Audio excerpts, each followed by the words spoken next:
Hi dear friends, എല്ലാവർക്കും photography മലയാളത്തിലേക്ക് വീണ്ടും സ്വാഗതം. ഇന്നത്തെ ഈ വീഡിയോയിൽ നമ്മൾ DSLR ക്യാമറയുടെ ബേസിക്സിൻ്റെ ഈ സീരീസ് കണ്ടിന്യൂ ചെയ്യുകയാണ്. അതിനു മുൻപ് നിങ്ങൾ ഫോട്ടോഗ്രാഫി മലയാളം എന്ന ഈ പേജ് ലൈക്ക് ചെയ്തിട്ടില്ല, ഫോളോ ചെയ്തിട്ടില്ല, ഇതിൻ്റെ യൂട്യൂബ് ചാനൽ സബ്സ്ക്രൈബ് ചെയ്തിട്ടില്ല, ഫ്രണ്ട്സുമായും ഇത് ഷെയർ ചെയ്തിട്ടില്ല എങ്കിൽ അത് ചെയ്യുക. എന്നിരുന്നാൽ മാത്രമേ നിങ്ങൾക്ക് ഇനി ഇടുന്ന വീഡിയോസിൻ്റെ അപ്ഡേറ്റ്സ് കിട്ടുകയുള്ളൂ. അപ്പോൾ നമ്മൾ ആദ്യം ഒരു DSLR ക്യാമറ ഓൺ ചെയ്ത് കഴിഞ്ഞാൽ നമ്മളോട് ആദ്യം തന്നെ ചോദിക്കുന്നത് അതിൻ്റെ date and time zone set ചെയ്യുവാൻ വേണ്ടിയിട്ടാണ്.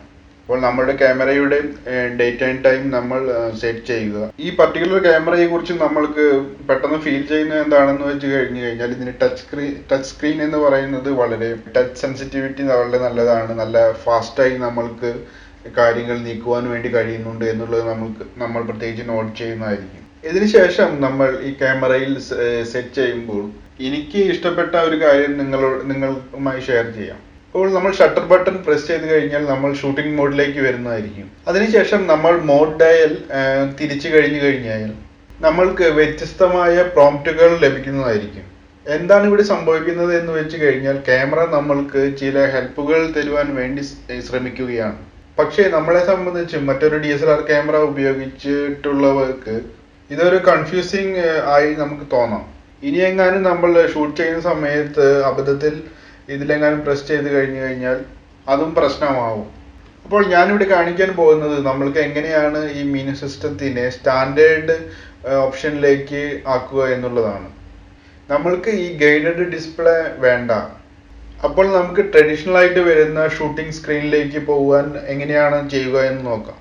അപ്പോൾ നമ്മൾ മെനു ഡിസ്പ്ലേയിൽ പോയി കഴിഞ്ഞതിന് ശേഷം ഗൈഡഡിൽ നിന്നും മാറ്റി സ്റ്റാൻഡേർഡിലേക്ക് സെലക്ട് ചെയ്ത് എടുത്തു കഴിഞ്ഞാൽ നമ്മളുടെ ട്രഡീഷണൽ ആയിട്ട് നമ്മൾക്ക് വരുന്ന ഷൂട്ടിംഗ് സ്ക്രീൻ കിട്ടുന്നതായിരിക്കും.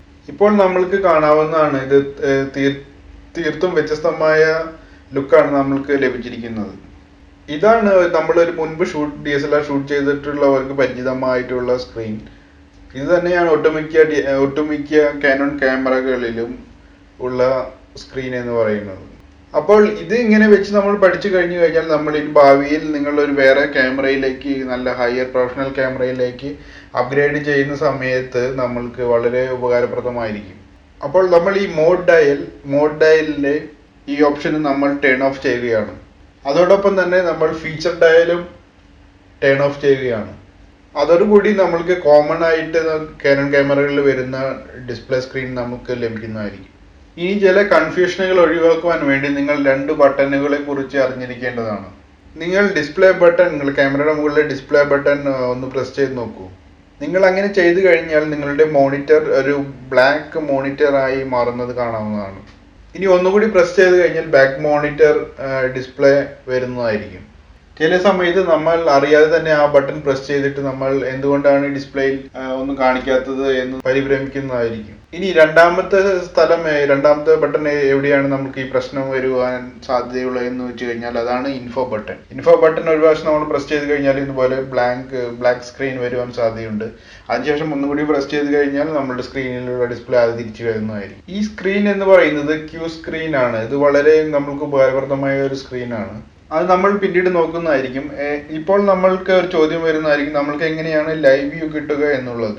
അതിനുവേണ്ടി നമ്മൾ ഈ ചെറിയൊരു ക്യാമറയുടെ സിമ്പിൾ ആയിട്ടുള്ള ഈ ബട്ടൺ പ്രസ് ചെയ്യേണ്ടതാണ്. നമ്മൾ വീഡിയോ മോഡിലാണെങ്കിൽ നിങ്ങളുടെ വീഡിയോ ബട്ടൺ ആയിട്ട് അത് പ്രവർത്തിക്കും. നമ്മൾ സ്റ്റിൽ ആണെങ്കിൽ അത് പ്രസ് ചെയ്ത് കഴിഞ്ഞാൽ ലൈവ് വ്യൂ ഓൺ ആയി കിട്ടുന്നതായിരിക്കും. അത് എന്താണ് ചെയ്യുന്നത് എന്ന് വെച്ച് കഴിഞ്ഞാൽ നമ്മളുടെ മിററിനെ ഫ്ലിപ്പ് അപ്പ് ചെയ്യുകയാണ് ചെയ്യുന്നത്. അപ്പോൾ അതോടുകൂടി നമ്മൾ ലൈവ് വ്യൂ ഷൂട്ടിംഗ് മോഡിലായിരിക്കും. ഇനി നമ്മൾ തിരിച്ചു വന്ന് ഇൻഫോ ബട്ടൺ പ്രസ് ചെയ്ത് കഴിഞ്ഞാൽ നമ്മൾക്ക് പ്രസ് ചെയ്യുന്നതോറും ഒരുപാട് ഇൻഫർമേഷൻ നമ്മൾക്ക് ലഭിക്കുന്നതായിരിക്കും. അതിനെക്കുറിച്ച് നമ്മൾ പിന്നീട് നോക്കുന്നതായിരിക്കും. ഇനി ഈ സമയത്ത് നമ്മൾ ഡിസ്പ്ലേ ബട്ടൺ, നേരത്തെ നമ്മൾ പ്രസ് ചെയ്ത ഡിസ്പ്ലേ ബട്ടൺ നമ്മൾ പ്രസ് ചെയ്യുകയാണെങ്കിൽ this function is not available during live view shooting എന്ന ഒരു മെസ്സേജ് നമുക്ക് ലഭിക്കുന്നതായിരിക്കും.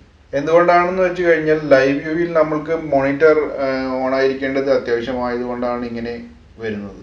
ഇപ്പോൾ നമ്മൾ ഇത്ര മാത്രമേ ചെയ്യേണ്ടതുള്ളൂ. നമ്മൾക്ക് എങ്ങനെയാണ് ഈ ഇൻഫോ ബട്ടൺ, അതുപോലെ തന്നെ ലൈവ് വ്യൂ, അതുപോലെ ഡിസ്പ്ലേ ബട്ടൺ എന്നിവയിൽ എങ്ങനെയാണ് നമ്മൾക്ക് ടോഗിൾ ചെയ്യുക എന്നുള്ളത് മാത്രമാണ് ഇപ്പോൾ നമ്മൾ മനസ്സിലാക്കിയിരിക്കേണ്ടത്. ഇനി നമ്മൾ ആദ്യം ലൈവ് വ്യൂ ബട്ടൺ ഒന്ന് പ്രസ് ചെയ്ത് കഴിഞ്ഞാൽ നമ്മൾക്ക് ഒരു കാര്യം നോട്ടീസ് ചെയ്യുവാൻ കഴിയുന്നതായിരിക്കും. നമ്മൾക്ക് വ്യൂ ഫൈൻഡറിലൂടെ, ഒപ്റ്റിക്കൽ വ്യൂ ഫൈൻഡറിലൂടെ നമ്മൾക്ക് ഷൂട്ട് ചെയ്യുവാൻ കഴിയുന്നതായിരിക്കും.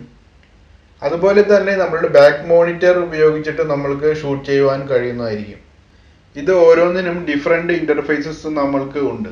അതിനു മുൻപ് നിങ്ങൾ ഫോട്ടോഗ്രാഫി മലയാളം എന്ന ഈ പേജ് ലൈക്ക് ചെയ്തിട്ടില്ല, ഫോളോ ചെയ്തിട്ടില്ല, ഇതിൻ്റെ യൂട്യൂബ് ചാനൽ സബ്സ്ക്രൈബ് ചെയ്തിട്ടില്ല, ഫ്രണ്ട്സുമായും ഇത് ഷെയർ ചെയ്തിട്ടില്ല എങ്കിൽ അത് ചെയ്യുക. എന്നിരുന്നാൽ മാത്രമേ നിങ്ങൾക്ക് ഇനി ഇടുന്ന വീഡിയോസിൻ്റെ അപ്ഡേറ്റ്സ് കിട്ടുകയുള്ളൂ. Bye from Sarath.